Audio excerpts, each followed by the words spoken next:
so I've been testing this like pretty much late last night, yesterday, because I was talking to Clinton. Clinton messaged me. He's like, "Oh, is there any way we can just use hop ear, right? The one that it's like a hand trap for synchro summoning. You just you target a monster on the field, you synchro summon with it during your opponent's turn. Like, he's like, is there any way we can use that? Like, I was like, well, in Junk Doppel, it's kind of weird. But then at first I was like, let me just try to see if it might work. But it actually turned out to be pretty cool.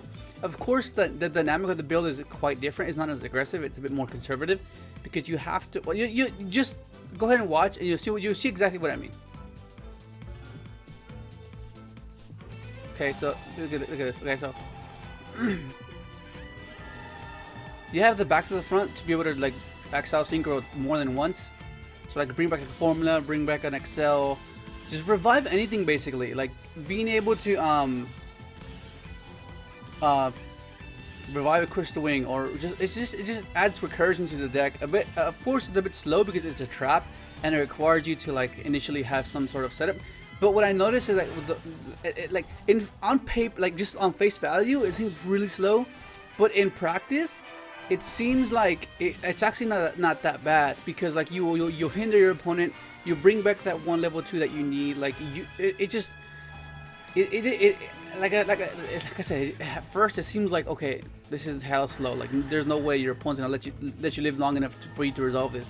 But you'd be surprised how you just, like I said, with synchronous, you just need to live, and the minute you get to live and you have some sort of establishment in the graveyard to work with, then you're fine. Because like you most likely, because this deck plays like interactions. You play the Sanctum, the Artifact Engine, the Trap Trick. You play Imperm, you play Ash, play Veiler. So you'll stop them, and then with your traps, it's kind of like like you know how Ultra guys, like you set your mana, you set your protocol. Like it's a trap deck. Like if a trap deck like that is viable right now, why can't this be viable? It makes no sense. Of course, it's a bit different because in the way they do things. But this is what I'm look at that. Just bring back Crystal Wing. That's crazy. Here's another perfect example of like when you don't open up, like if you don't open up aggressive, right? I could have gone for the risk. You know, I could have gone, okay, maybe I'm a Doppel, the anime luck. But and oh, this is reinforced truth. So this basically summons out your Junk Converter or your Doppel Warrior. So essentially, you're playing you're playing 6 Doppel Warriors, right? 6 Doppel Warriors. That's insane, because you play the 2 reinforced truth. You play the Rhoda, the Doppel itself. Oh, I guess maybe foolish. I guess maybe that counts, kind of maybe. But like this is what I mean. Against an aggro deck, they have no interaction. So the whole theme of the strategy of their deck is OTK you and with no contingency plan. And this punishes those type of decks, and that's what Sanctum does. It lets you live long enough so you can, okay, I got what I needed in the grave, there. And this is exactly what I meant. Like Doppel, all you need to do is get access to Doppel and have that as consistent as possible, while having access to Junk. And you're basically always gonna have access to Junk. 3 Converter, 3 Tuning, 3 Junk, 1 Rhoda. Like there's no way you can like top deck it. Like of course it's like but look at that, look at this. That's just crazy. And they just keep doing it again. Like the perfect example of how it's meant to be. Like this is normal. To some, oh, I bricked, but not necessarily, because you have a form of interaction, right? You can stop them. You have a back to the front, so you can scythe. That's the good thing about back to the front. You can revive scythe and keep locking them out of the extra deck. Like look right here. Oh, this is good. See, you just need one turn to draw one key card that can just let you see. That's what it's meant to do. It's meant to be doing that. Stop your opponent and just aggro, full aggro. But even if I didn't draw Doppel, I would have just gone Omega, and then just attack, and then back to the front, the scythe, lock them out again, you know, and then hopefully by then I'll get another card, you know. So you just need one more turn to just live. And I forgot to read this card. It gave him protection. I was like, oh my gosh, I should have read it. Yeah, but still, I still have a Korean guy next way. Look at this. That's just insane. Look at this. Look at that. Back to the front is amazing. I know on face value it seems like, oh, back to the front too slow. It's like, but as you saw here, it's not. It's like not necessarily. It's setup. And this deck is kind of interesting. Plunder Patrols. I've been playing it, quite a few of it, and yeah, I don't know. It's pretty crazy. Look at this. Just full combo right here. Oh, the reason I didn't go foolish for Doppel, because just in case he had like some sort of like interaction to stop my board. So at the end, I would just go. I'll send Scythe, and then set the back to the front, and just reborn the Scythe on this turn and lock him out, and then hopefully like get like a top deck, and then just, you know, it's a bit risky, it's a bit luck based, but like the fact that is like it's possible to do that. Yeah, because I wasn't sure what I was playing against, and if you just break my board, I was like, okay, but look, I have all this set up. Look at this. I mean, this is dead. That's dead, right? Look at that.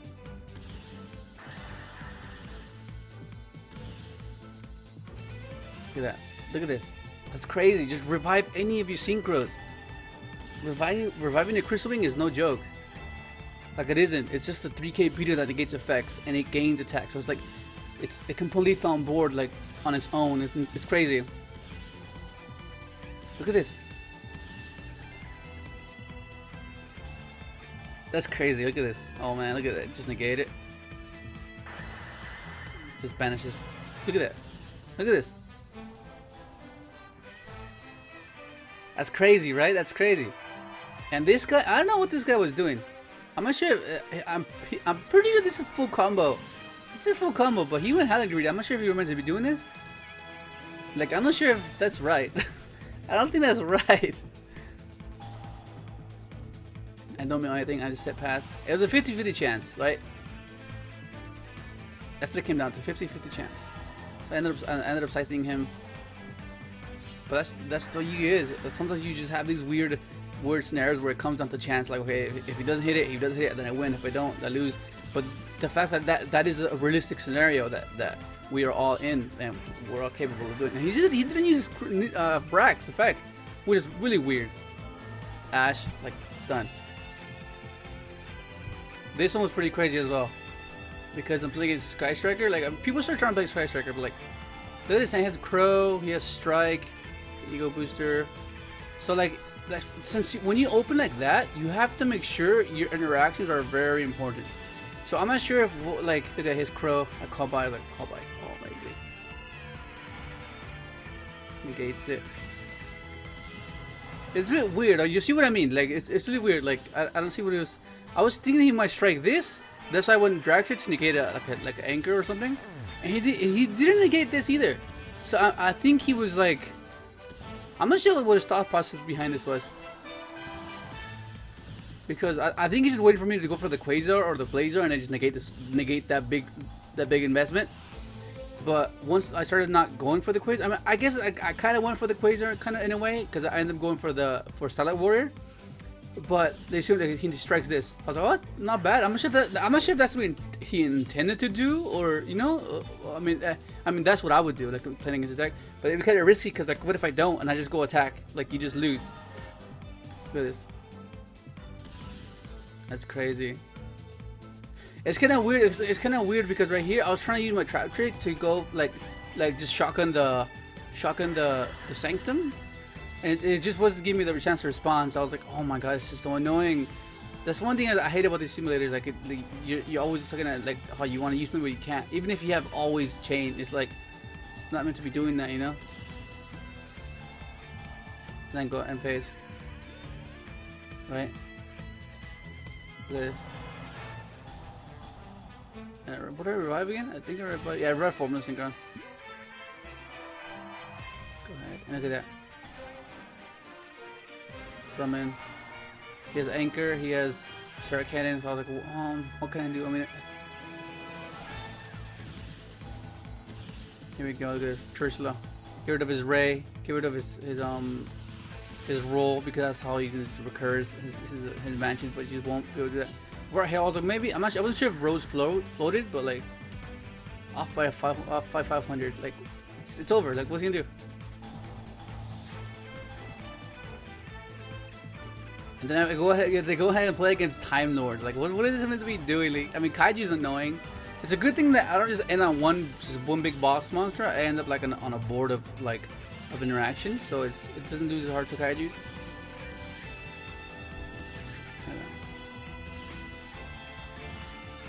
Oh yeah, okay. Let me pause it real quick. I explained to you why I did what I did, because you guys saw, oh, he had Doppel. Why didn't you summon Doppel? Okay, so the reason I didn't go Doppel here is because if he has Nibiru, right? It's a bit odd playing with one Jet Synchron, because I'm only playing one Jet Synchron in this build. But anyways, typically, right, just for future reference, normally when you wouldn't have this, right, you summon this, of course.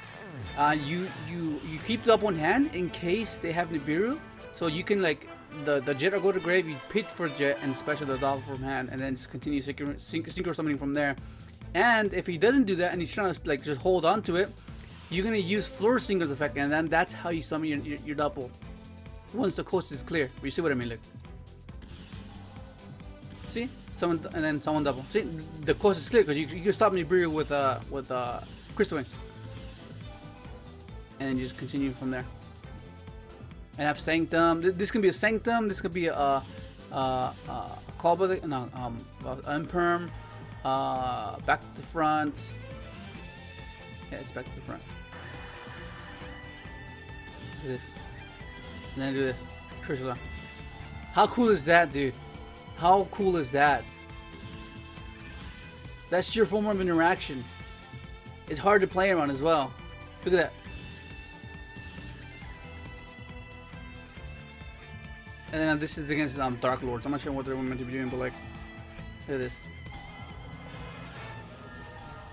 Like, on face value, it just seems slow. It seems like it shouldn't be working because like, this traps, playing traps. Like you know, it's kind of like how you break, but like, all you need to do, you gotta make sure you understand the meta and know how to use your interactions to hinder. And like, as long as you live, that's the whole purpose of it. Depending on if you can deal with a negate, then as long as you live. If you can't deal with the negate, then you negate the route to the negate, you know. Look at this. This is pretty cool though. The fact that you play this, you just bring out Converter or bring out Junk Synchron. I mean, Doppel Warrior. It just boosts the consistency like so much. Look at this. The setup I have is insane, and you just super holy like what? Negate that for sure. Look at this. Crazy. Look at this. I have a Corn Gandrax play. Banish. Done. Over. Wow. Alright, here's the deck list, okay? Look. You have your core up top, right? This is your core because you want to see this, right? You want to see junk, you want to see this and this, right? This gets you to that, and this sets up your junk synchron because you just discard any tuner, right? So all the bottom row, they're all tuners minus this guy, right? This is not a tuner. So like this is always most likely always gonna be live, and you do like of course like you want to see hand traps, but not as much because it tends to be a bit cloggy, and since you're drawing so much off Librarian, you're gonna see multiples. You do not want to see like more than two Ash in your hand. Like you do not want it to happen. Vader's not so bad, but too many Vaders it can be a bit much because it can. I don't know. You can mess around with the ratios, but like this is what I felt worked pretty good. Like what the main I guess focal point was at the beginning was hop your squadron, right? So to synchro during your opponent's turn, right? Like you make this guy on his turn, make a dragster on his turn. Like if they interrupt you, right, with the broken board, and there's no way to extend your play, then this kind of makes you feel safe that okay, I can just synchro on his turn, like activate, you know. And then same thing with Herald, you can make a Herald on his turn, on their turn, which is cool. And then you have your yeah, that's good. I'll put the download link for the DB for the building book, so you can just download it in the description. But like yeah, so you have these goes like Junk Synchron, Doppel Warrior, Junk Converter, 1 Junk Servant, 2 Ash, 2 Veiler, 2 Hop Ear Squadron, 1 Synchron Carrier, 1 Flare Synchron, 1 Jet Synchron, 1 Cyber Synchron, 1 Artifact Scythe, 3 Tuning, 2 Called By, 1 Rhoda, 1 Reinforcement of the Army, 1 Full Spirit, 1 Monster Reborn, 1 Paravras. I'm not playing 1-for-1, same thing. It's just like top decking it is so annoying. And of course, it's good if you open up this, but like most of the time, it's too depleting, and I don't know. It just seemed like eh. And then you have your 2 Reinforced Truth, 2 Back to the Front, 2 Sanctum, 2 Imperm, 2 Trap Trick, because you just want one extra copy for the Trap Trick to be live. You know, you don't want to have too many Back to the Fronts. You don't. Once you resolve 1 Sanctum, you don't want any more. Reinforced Truth, once you see 1, you don't want any more. That's basically what it comes down to. Imperm is you can argue with Imperm. You can put more Imperms because Imperm's pretty good. Like just going for a second. But yeah, that's the decklist. Clinton, man, this is the brand off your suggestion. You're like, oh, I want to make this guy work, and then this basically turned on from this guy to be getting access to these guys, right? Get access to these guys, basically, because you need to have ways to, like, if you get interacted with, then you set pass, and then you have this in your hand, and then you end on like a herald, or you try to Synchro climb on their turn. Combined with this, right? Like that's the whole theory behind this build. But as you saw, like Sanctum's amazing. It's just so good. It kind of makes me want to place Yazi again, because this is a 5 and it's so easy to make a 7. So making a 7 on their end phase, so that means they can't negate the summon. Then you either attack for something, or just pop something, you know, and then they can't target it, which is what I like. But that's me. Hopefully enjoy the video. Like, subscribe if you haven't, and thanks for watching.